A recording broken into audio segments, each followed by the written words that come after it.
ñëw ci Cheikh Yérim ñu dem ci Thierno waaw Thierno ndax moom itamit mu ngi suivre débat bi foofu ca jàmmalaay ca këram nga déglu li nga xam ni moom la njiitu réew mi yeggee tey jii nii ma waxoon ko ci njëlbeen bi l'heure est grave ndax li nga xam ni yaakaar nga ni li askan wi doon xaar tey ci njiitu réew mi ci loolu la leen fekk. waaw maa ngi lay nuyu bu baax di nuyu ñu bokkal plateau bi yëpp di am mbégte di intervenir di wax rek ne président de la République d'abord fii ñu toll ñëpp dañ koy déglu c'était important que ñu xam exactement fan la toll ci combat bi bu ñu fàttee contexte bu ñu nekk contexte bi mooy dañu fay daanaka prérogative yëpp le président de la République dafay gouverner par ordonnance donc le focus bi nga xamante ne war nañ ko def ci xeex bi ci moom lañ koy gën a xaar parce que moom moo nekk au niveau des sphères de décision moom moo mën a jël ay décisions yuy impacter ci combat bi nga xamante ne ku ci ne yaa ngi ci jàpp nu nga mënee ñii ñu ngi daal di wax ak sénégalais yi ñii ñu ngi joxe ay propositions mais moom mooy décider ci lu bari moo tax message am bi dañ ko xaaroon effectivement message am bi doon na loo xamante ne sénégalais yi ñu ngi ko doon déglu. alors man d'abord damay commencer par rafetlu mesure yu mu jël nga xam ne ci résilience la jëm économique et sociale nga xamante ne dafay jàppale économie dugal ci xaalis bu bari. dafay jàppale aussi le social parce que loolu lu am solo la maintenant il y a les mesures il y a la mise en exécution il y a la mise en œuvre yàgg naa di ko wax ma ne mesure moom yàgg nañ ko dégg ci réew li am solo mooy nan la ñuy exécuter mesures yooyu tey ña ñoo éligible au fonds yu ñuy décaisser jëm du point de vue économique wala du point de vue social ñan ñoo ko yelloo nan ban stratégie la ñu teg pour mën ko distribuer ba ñu ci war a jot yëpp ñu jot ci loolu ci exécution bi lañ koy xam mais jàpp nañ ne tamit doon na lu ñu war a firndeel yaatal ñu ko président mun na nekk sur les grands principes mun na dégager ay axes mais je pense que tey du presse rek presse mu ngi def liggéeyam mais tey war nañu am des conférences de presse yoo xamante ne les ministres concernés dinañ détailler ce que le président de la République a dit par rapport à leur secteur donc foofu la ñuy xaar d'abord ñu détailler ñu pour ñu xam ensuite mise en exécution bi su boobaa on pourra véritablement xool lan lañ ci wax ak lu ñu ci dul wax. mais quand même dinaa def quelques observations. benn bi mooy. gis naa le président de la République il a été plus dans la stratégie d'adaptation que dans la stratégie d'atténuation et d'endiguement de l'épidémie lu ma bëgg a wax foofu mooy épidémie bi ñëw na du point de vue social nu ñu ciy adapté woo du point de vue économique nu ñu ciy adapté woo loolu wax na ci lu bëree bëri mais nan lañ koy arrêté nan lañ koy endiguer yan mesures du point de vue sécuritaire du point de vue sanitaire la jël pour que loolu mu ñu mën a yegg foofu loolu je pense que xaaroon nañ ko ci bu baax mais gis naa daanaka waxu ci donc je pense que mbir mi aussi il faut ñu xam ne épidémie bi ñun ñoo ko war a arrêter c'est pas un bouton bu ñuy bind bu ñuy bës quelque part pour mu appliquer wu au Sénégal c'est à travers les mesures fortes yu ñuy jël au Sénégal foofu lay mën a taxawee donc doonoon nañ ko gën a xaar mu ñëw ci côté endiguement bi nan la ñuy def pour arrêter épidémie bi ak les mesures sanitaires et les mesures sécuritaires beneen bi moo jëm par rapport ak force Covid-19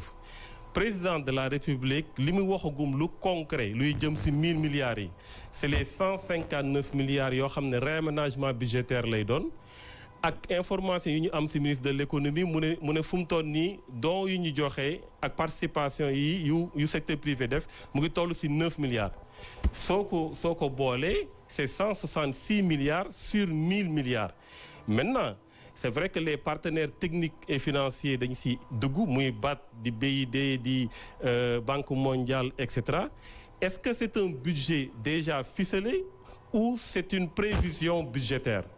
loolu aussi bëgg nañ ko xam est-ce que dañoo ko teg ba pare 1000 milliards yi taxaw na wala 1000 milliards yi lu ñu njort la pour mu ñëw ci partenaires yi ban partenaire la kan moo joxe lan na ban façon ndax don la ndax prêt la je pense que loolu aussi war na gën a leer pour que askan bi ñu xam ko.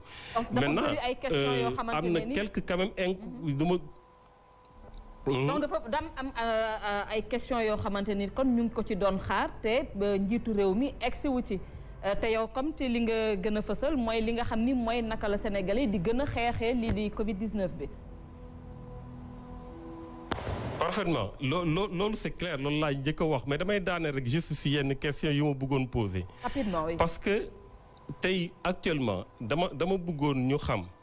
ban cohérence moo am si ne da ngay génne 159 milliards par un réaménagement budgétaire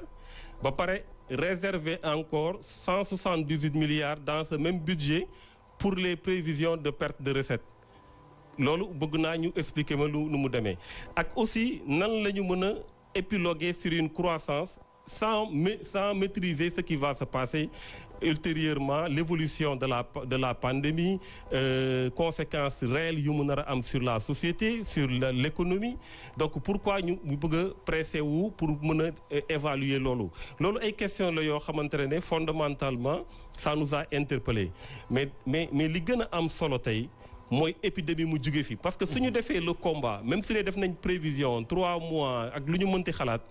su dee xeex nañ ba mu teel fi jógee conséquences yooyu peut-être duñ si yegg su dee xeexuñu ba mu teel fi jógee conséquences ñoom yu ñu am comme prévision dina gën a yokk encore donc je pense que foofu la ñu gën a war a mettre le focus moo tax pour répondre à ta dernière question mooy que ne fi ma doon gën a xaar mooy stratégie tey bu ñu teg pour loolu am na ñuy wax confinement am na y a beaucoup de débats autour de ça ak aussi beaucoup plus d'éclairage ñu war a mën a am sur les cas communautaires sur ban stratégie la ñu teg ak nan lañ ko bëgg a endiguer loolu dañ ko doon xaar président pour mu xool yéen décision si jël d'autant plus que tey mën na jël ay ordonnances dans ce sens. Thierno Bocoum dañ lay may rek nga des ak ñun comme yaa ngi suivre débat beeg ñun ñu jublu rek ci monsieur le ministre du travail nga jéem a andi rek juste quelques réactions par rapport aux interpellations de Thierno Bocoum. bëggoon na tàmbali ba ma ko mayee nuyu Thierno Bocoum di ko gërëm. jàpp naa ne ci li mu wax mënees nañ ci génne benn jàngat bi mooy nous tous nous reconnaissons la gravité du moment xóotaayu crise bi danger bi pas suñu réew rek si humanité ci boppam parce que nous savons maintenant que nous sommes rigoureusement du même monde am na yoo xam ne tam foog bu li weesoo ñu seetaat ko ñun ñëpp quand je dis ñun ñëpp mooy nous les fils de la terre ci wàllu lan lañ war a jiital président tudd na ko ne na l'humain d'abord ñun si on le dit en tant que waa Sénégal l'humain d'abord je pense que dañuy wax rek loo xam ne ñu ngi ko ciy doon def xanaa tollanti la waaye partout ailleurs l'humain d'abord pourquoi parce que bu ñu ko defulee leen di sànq day dal si ñun parce que ni ñuy dundee léegi tudd nañ ko léegi est-ce que nag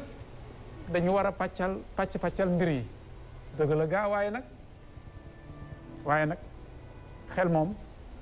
il faut que ñu jiital ko ci mbir mi mooy lan mooy entre naka la ñuy fexe ba lijjanti ci li ñu nekk nii priorité la waaye naka la ñuy fexe ba ëllëg ñu continuer di exister y compris au plan économique impératif la ñaar yooyu dañ koy allier mu ngi mel ni rek entre contenir endiguer ou s'adapter et cetera feebar bi président da doon def tey discours boo xam ne adresse à la nation la parce que suba dañuy fêter suñu 60e anniversaire yëpp xëju ci waaye nag est-ce que dañu war a fàtte yi ñuy wax yëpp ak yi ñuy jàppandoo yëpp 20h bi xaw ma yéen enfin yéen ak ñun pour ñun ñu mën a dem am na day ay kayit yoo xam ne ñun dañ ko yor pour wane ne war nañu may nañu buñ ko amuloon dañuy am problème c'est pas parce que le président de la République n'a pas rappelé que nous sommes dans une situation de couvre-feu que couvre-feu bi ñu war ko fàtte état d'urgence bi ñu ko proclamé am na mesures sanitaires yi lay gën a wax c'est ça en fait mesures sanitaires yi seen bopp maa ngi doon wax yéen a ngi ko doon fàttali feebar bi du wéyal boppam ñun ñoo koy yóbbu ñun nit ñi mesures yi ñu ci jël ñi naan doy na wala doyul teggeekuwul li ci des mooy ci biir 1000 milliards yi ñu tudd fexe ba suñu système sanitaire bi en l'état mu gën a taxaw am na ci aspect bu am solo waruñ ko fàtte d'ailleurs moom la président jiital dafa ne 64,5 mu ne ménage mu ne diaspora parce que sànq mbokk mi tudd na ko suñu mbokk yi nekkoon foofu di dugal fii koom te tey mënatul nekk nan lañ leen di taxawoo mu tudd entreprise ak emploi mu ne nag il faut aussi ñu fexe ba suñu koom bu subaa mu mën a taxaw yooyu yëpp c'est un tout moyen de mobilisation de tout ça là en réalité suñu budget yi naka jekk bu ñu taxawalee budget tëgg ko est-ce que c'est un matelas financier boo xam ne dañ koy taxawal yor ko dans l'immédiat ou bien est-ce que ay prévisions de recettes et de dépenses la rek am nañu gisin bu leer ci fànn bi nga xam ne moom la ñu fexe jaar ba 1000 milliards yi mot waaye une bonne observation mooy tout dépend du temps que feebar bi nar na ko jël de l'ampleur et de la profondeur de ce qu'il faudra essayer de solder donc 1000 milliards yi nañ jàpp sax ne peut-être moom la ñu nattagum waaye est-ce que dina doy kenn xamu ko waaye nag foog nga jéem a planifier foog nga jéem a jiital sa xel foog nga jéem a projeté wu parce que à la kulli il faut que ñu génn ci crise bi donc je pense que une toute dernière voilà madame tuuti ci li mu wax parce que président Idrissa Seck bi mu génnee ci audience am ak président de la République biñ ko laajee dafa ni le ndox muy fay lakk jarta xent ça ne veut pas dire que contrôle du am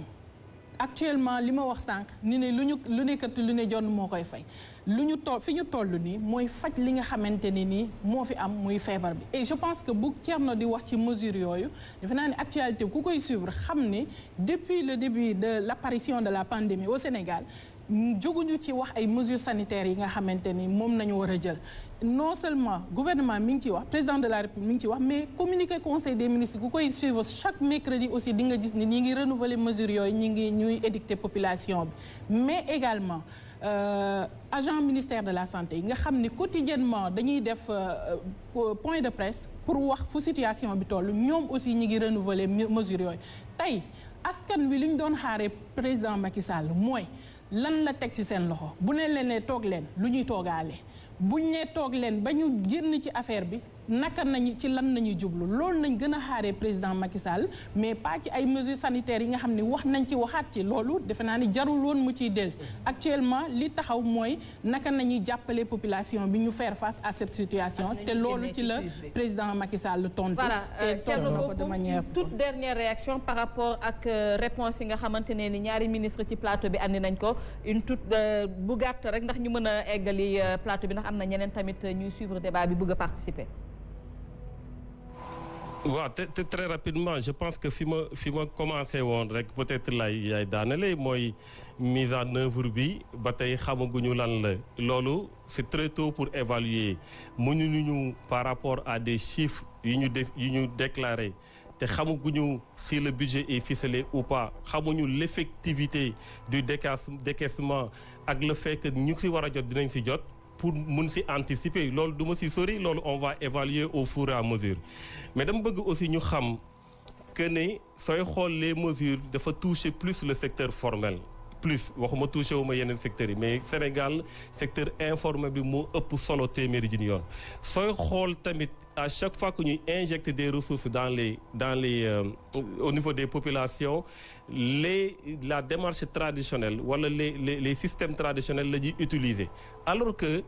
bi virus bi nu mu apparaître ak épidémie nu mu demee il faut changer de paradigme parce que tey ñoo xamante ne yaakaar nañ ne bokkuñu ci tranche sociale bu ndóol bi et cetera ñooñu ñooy ndóol yi parce que c'est ça le véritable problème il faut que ñu adapté wu par rapport ak conséquence su autoconfinement bi ak confinement partiel bi am parce que ñi ngi bëri jaayeetuñu ñi ngi nekk ay problème ñooñu musuñu nekkuñu benn fichier wu état il faut être fatigué comment est-ce que la ñuy def moo tax bëgguma si woon sori mais il faut qu'on nous dise comment que ces gens-là nga xamante ne soxla nañu aide nan la ñuy jotee aide et je veux le formel rek ce n'est pas le Sénégal au contraire c'est l'informel qui occupe la population active dans sa grande majorité maintenant quand je parle de mesures sanitaires je parle pas des comptes rendus quotidiens je suis désolé de le dire mais parfois compte rendu quotidien yooyu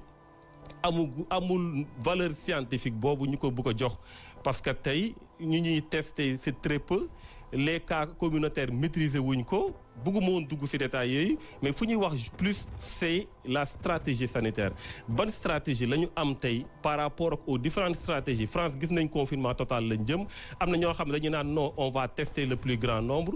lan la ñu bëgg pour loolu parce que mënoo def projection si conséquences économiques et sociales te dawoo mettre en œuvre luy war a mën a tax nga mën a